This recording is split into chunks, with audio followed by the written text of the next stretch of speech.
English tutorial channel learn and এনজয়ে সবাইকে জানাই আরও একবার স্বাগত। আজকে আমি পড়াচ্ছি ক্লাস 8-এর ইংলিশ টেক্সট বুক ব্লজমস। আর আজকে আমি আমার টপিকে রেখেছি lesson number 1 the wind cap, text and activity 4 and 5, page number 8, 9 and 10। এর আগের ক্লাসে অর্থাৎ দ্য উইন্ড ক্যাপের পার্ট 1-এ আমরা পড়েছিলাম একটি ছোট্ট ছেলে জন সমুদ্রে যেতে চাইছে, কিন্তু তার মা তাকে সমুদ্রে যেতে দিতে চাইছেন না। তার কারণ সে হলো কৃষকের ছেলে, সে ঋতু পরিবর্তনের কথা জানে, সে মাটির গন্ধ চেনে, কিন্তু সে সমুদ্রের কথা তো কিছুই জানে না। তো মায়ের নিষেধ শুনে জন সমুদ্রের কথা আর কিছু বলে না, সে ভারাক্রান্ত মন নিয়ে চাষের কাজে চলে যায়। সেখানে সে যখন মাঠে লাঙল দিচ্ছিল তখন তার সাথে একটা ছোট্ট সবুজ কচ্ছপের দেখা হয়, এবং সেই কচ্ছপটিকে সেই লাঙলের হাত থেকে বা তার পায়ের তলায় পড়ার বিপদ থেকে রক্ষা করার জন্য সে সেটিকে নিজের মাথার উপর নিরাপদ স্থানে রেখে দেয়। এবার যখন কাজ মিটে যাওয়ার পর সে ওই কচ্ছপটিকে মাথা থেকে নামায়, তখন তার হাতের তালুর ওপর সেই ছোট্ট কচ্ছপটি একটা ছোট্ট সবুজ দেবদূতে পরিণত হয়। দেবদূতটি তাকে মাথা নিচু করে সম্ভাষণ জানায় এবং তাকে অর্থাৎ জনকে তার মনের ইচ্ছা জানানোর কথা বলে, যেটি সেই দেবদূত পূরণ করে দেবে। তার কারণ জন তার প্রাণ বাঁচিয়েছে। কিন্তু জন তো কোনো মনের ইচ্ছার কথা বলে না, তার কারণ তার মনের ইচ্ছা ছিল যে সমুদ্রে যাবে, কিন্তু তার মা তাকে যেতে বারণ করেছে। এদিকে দেবদূতের কিন্তু একটা বিশাল ক্ষমতা আছে, সে কিন্তু অন্যের মনের কথা বুঝতে পারে। তো সুতরাং সেও জনের মনের কথা বুঝে ফেললো যে জন আসলে সমুদ্রে যেতে চায়, এবং জনের মুখ দেখে সেটা যে সত্যি সেটাও সে বুঝে নিল। এরপরে কি হলো সেটাই আমরা পড়ব আমাদের এই ক্লাসে। আর আগের ক্লাসের লিঙ্ক আমি ডেসক্রিপশন বক্সে দিয়ে দিচ্ছি, তোমরা সেখান থেকে আগের ক্লাসটি চাইলে দেখে নিতে পারো। চলো তাহলে আমরা আজকের পড়াটা শুরু করে ফেলি। দেখো, let's continue. Since you put me on your head like a hat to keep me safe, I shall give you a different kind of cap in return, the kind sailors most desire.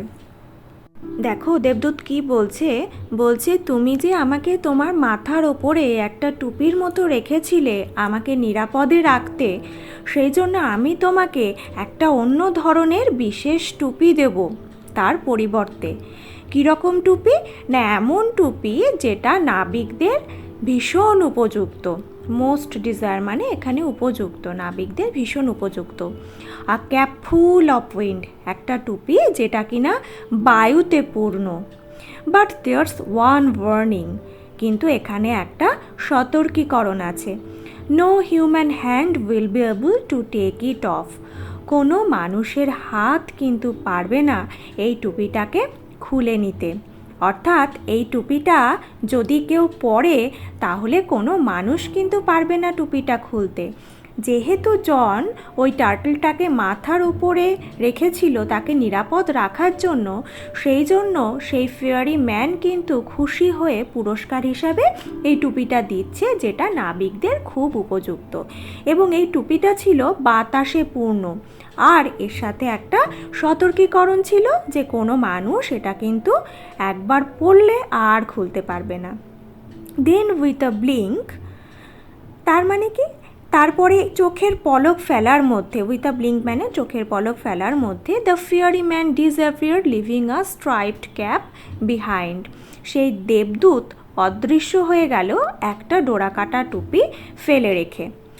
Young John put the cap on his head and ran home to tell his mother, সেই ছোট জন কি করলো, সেই টুপিটা মাথায় পরলো এবং দৌড়ে বাড়ি চলে গেল তার মাকে বলার জন্য।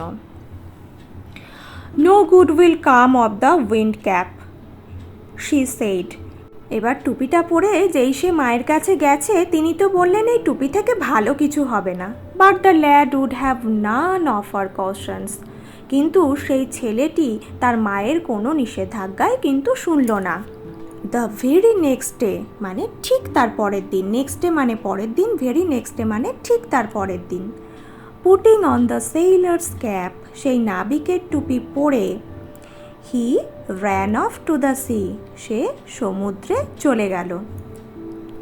এবার কি হলো দেখো, on seeing a ship anchored near the shore, অর্থাৎ একটা জাহাজকে ডাঙায় নোঙর ফেলতে দেখে, অ্যাঙ্কর্ড মানে নোঙর ফেলা, he requested the captain to take him along, সে সেই জাহাজের ক্যাপ্টেনকে অনুরোধ করলো তাকে সঙ্গে নেওয়ার জন্য। Thus began his first ever sea voyage, অর্থাৎ এইভাবেই শুরু হলো তার প্রথম সমুদ্রযাত্রা। Well, the wind cap worked as the fairy had said, but that one condition prevailed, ভালো কথা, সেই বাতাস টুপি কিন্তু দেবদূতের কথা মতোই কাজ করেছিল, কিন্তু সেই একটা শর্ত কিন্তু রয়ে গেল। প্রিভেইলড মানে থেকে যাওয়া, রয়ে যাওয়া। নেক্সট কি হলো দেখো, now that was both bad and good, এখন সেটা ছিল খারাপ এবং ভালো উভয়ই। It was bad because John could neither take his cap off before his captain nor at bed time, সেটা খারাপ ছিল কারণ জন টুপিটা তার ক্যাপ্টেনের সামনেও খুলতে পারতো না, আবার তার শোবার সময় অর্থাৎ ঘুমের সময়ও খুলতে পারতো না। অর্থাৎ ক্যাপ্টেনের সামনে যে টুপি খুলে তাকে সম্মান জানাবে সেটা সে করতে পারতো না, আবার ঘুমের সময় যে শান্তিতে টুপি খুলে ঘুমোবে সেটাও সে পারতো না। And it was good because neither could he lose the cap nor could it be stolen from him, আর ভালো কেন, ভালো তার কারণ সেই টুপিটা সে কখনো হারাতো না, আবার টুপিটা তার কাছ থেকে কখনো চুরিও যেত না। তাহলে এখানে ভালো আর খারাপ কেন সেই শর্তটা ছিল, দুটোই আমরা কিন্তু পেয়ে গেলাম। আশা করছি ব্যাপারটা তোমরা বুঝতে পারলে। এখানে দেখো একটা কিন্তু ছবি দেওয়া আছে যেখানে জন জাহাজে দাঁড়িয়ে রয়েছে এবং দেখো চারপাশে জল, সমুদ্র, জন এখানে টুপি পরে কিন্তু দাঁড়িয়ে আছে। চলো দেখি পরে কি আছে। Since it was wind that sailors called for and wind that John could supply, he soon became very popular.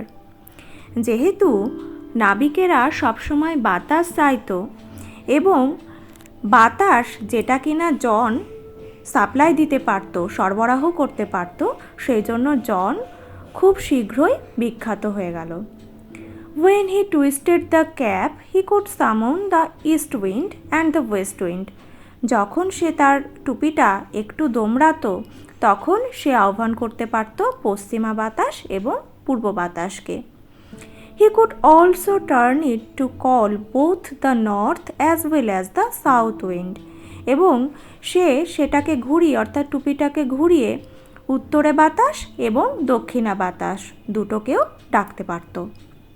The captain would therefore never part with his prized sailor and let him ashore. অর্থাৎ captain কি করতেন না, কখনো আলাদা হতেন না এই prized সেলারের থেকে। এখানে জনকে প্রাইজড সেলার বলা হচ্ছে তার কারণ সে ওই নাবিকের কাছে খুবই মূল্যবান ছিল। ঠিক আছে, সেই জন্য সে যেহেতু বাতাস সরবরাহ করতে পারত সেই জন্য নাবিক তাকে কখনো ছাড়তেন না এবং তাকে ডাঙাতেও যেতে দিতেন না, অর্থাৎ তাকে স্থলভাগেও তিনি যেতে দিতেন না, তিনি সবসময় তাকে তার সঙ্গে রেখে দিতেন। এরপর কি হলো দেখো, for a year and a day, অর্থাৎ 1 বছর 1 দিনের জন্য, young John did not set foot on land, ছোট্ট জন কিন্তু জমিতে বা স্থলভাগে পা রাখতে পারল না। He saw nothing but the turning of the waves, অর্থাৎ সে কিছুই দেখল না সমুদ্রের ঢেউয়ের উথাল পাথাল হওয়া ছাড়া। টার্নিং মানে ঢেউয়ের উথাল পাথাল হওয়া বোঝাচ্ছে এখানে। Soon there grew in his heart a strong desire to see the land, এবং শীঘ্রই তার মনে একটা প্রবল ইচ্ছা জন্ম নিল স্থলভাগকে দেখার জন্য। অর্থাৎ যার মনে সমুদ্রযাত্রার প্রবল ইচ্ছা ছিল সেও যখন 1 বছর ধরে স্থলভাগ দেখতে পেল না তখন তার মনে আবার নতুন করে স্থলভাগ দেখার ইচ্ছা জাগ্রত হলো, সে আবার তার জায়গায় ফিরতে চাইল। এরপর চলে আসছি ওয়ার্ড নেস্টে। দেখো আছে blink, open and shut the eyes very quickly, অর্থাৎ খুব তাড়াতাড়ি চোখ খোলা এবং বন্ধ করা, অর্থাৎ যাকে আমরা বাংলায় বলি এক পলকে। কশনস, ওয়ার্নিংস অর্থাৎ সতর্কীকরণ। Anchored, held a ship firmly in position, কোনো নির্দিষ্ট অবস্থানে কোনো জাহাজকে আটকে রাখা অর্থাৎ নোঙর ফেলা। নেক্সট, প্রিভেইলড, এক্সিস্টেড অর্থাৎ অবস্থান করা বা অস্তিত্ব থাকা। Twisted, bent into a particular shape, একটা নির্দিষ্ট আকৃতিতে বেঁকিয়ে ফেলা বা মোচড়ানো। সামন, অর্ডার টু অ্যাপিয়ার অর্থাৎ আহ্বান করা। প্রাইজড মানে ভেরি ভ্যালুয়েবল অর্থাৎ মূল্যবান। অ্যাশোর, কাম অন ল্যান্ড অর্থাৎ স্থলভাগে আসা। চার্নিং, মুভিং ভায়োলেন্টলি অর্থাৎ খুব প্রচণ্ডভাবে নড়াচড়া করা অর্থাৎ উথাল পাতাল। Let's do activity 4. Complete the following sentences with information from the text, অর্থাৎ টেক্সট থেকে ইনফরমেশন নিয়ে আমাদের এই সেন্টেন্সগুলোকে কমপ্লিট করতে হবে। তো দেখো ফার্স্ট নাম্বার এতে কি আছে, the cap that sailors most desire, অর্থাৎ সেই টুপি যেটা কিনা নাবিকদের খুব প্রয়োজন। তো কোন টুপি? না এমন একটা টুপি যেটা বাতাসে পূর্ণ, তার কারণ নাবিকদের তো জাহাজ চালাতে গেলে বাতাস লাগে। তো আমরা কি লিখছি দেখো, is a cap full of wind, অর্থাৎ বাতাসে পরিপূর্ণ টুপি। Next number B, seeing a ship anchored near the shore, অর্থাৎ স্থলভাগের কাছে একটা তীরের কাছে একটা জাহাজকে নোঙর ফেলতে দেখে সে কী করেছিল, জন কী করেছিল না জন সেই জাহাজের ক্যাপ্টেনকে অনুরোধ করেছিল তাকে সঙ্গে নেওয়ার জন্য। তাহলে কি লিখছি দেখো, John requested the captain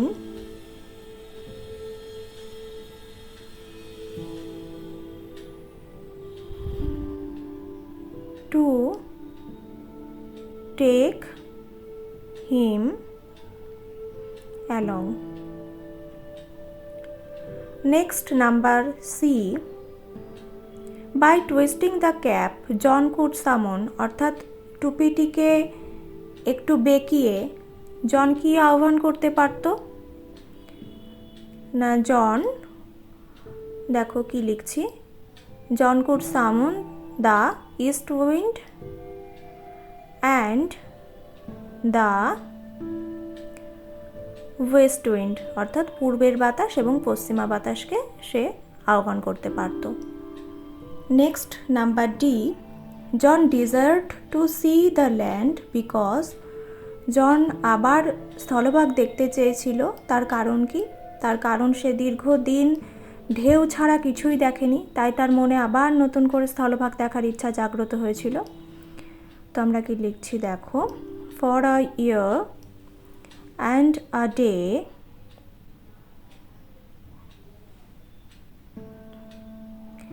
John saw nothing but the churning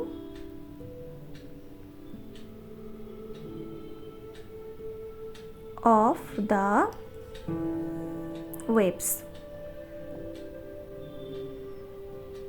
অর্থাৎ সে ওই 1 বছর ধরে আর কিছুই দেখেনি বলে তার মনে আবার স্থলভাগ দেখার ইচ্ছা জাগ্রত হয়েছিল। নেক্সট দেখো activity 5, answer the following questions, অর্থাৎ এই প্রশ্নগুলোর আমাদের উত্তর দিতে হবে। চলো তাহলে এগুলো আমরা করে ফেলি। ফার্স্ট নাম্বারে দেখো, why did the fairy man offer John the wind cap, কেন সেই দেবদূতটি জনকে বাতাস টুপি দেওয়ার প্রস্তাবনা দিয়েছিল? কেন না জন সেই ফেয়ারিম্যানের জীবন দান করেছিল, জীবন বাঁচিয়েছিল, সেই জন্য দিয়েছিল। তো কিভাবে লিখেছি দেখো, as John put the turtle on his head to keep him safe, the fairyman offered John the wind cap. Next number B দেখো, what was the condition that was associated with the wind cap, অর্থাৎ কোন শর্তটি সেই বাতাস টুপির সঙ্গে সম্পর্কিত ছিল। কি আনসার লিখেছি, the condition was no human hand would ever be able to take the wind cap off from head, অর্থাৎ শর্তটি ছিল কোনো মানুষের হাত সে মাথা থেকে টুপিটা কখনো খুলতে পারবে না। নেক্সট দেখো number C, why did John become popular with the sailors, কেন জন নাবিকদের মধ্যে বিখ্যাত হয়েছিল। কি answer, John became popular with sailors because he could supply wind, John বিখ্যাত হয়েছিল তার কারণ সে বাতাস সরবরাহ করতে পারত, যেহেতু নাবিকদের বাতাস প্রয়োজন সেই জন্য সে সরবরাহ করে খুব তাড়াতাড়ি বিখ্যাত হয়ে গিয়েছিল। আজকে আমার ক্লাস এই পর্যন্তই। ভিডিওটি দেখার জন্য অনেক অনেক ধন্যবাদ। যদি তোমাদের ভিডিওগুলি ভালো লাগে তাহলে প্লিজ চ্যানেলটিকে সাবস্ক্রাইব করে আমার পাশে থেকো। পরের দিন চলে আসবো আবার নতুন কোনো ভিডিও নিয়ে। ততক্ষণ পর্যন্ত সবাই ভালো থেকো, সুস্থ থেকো।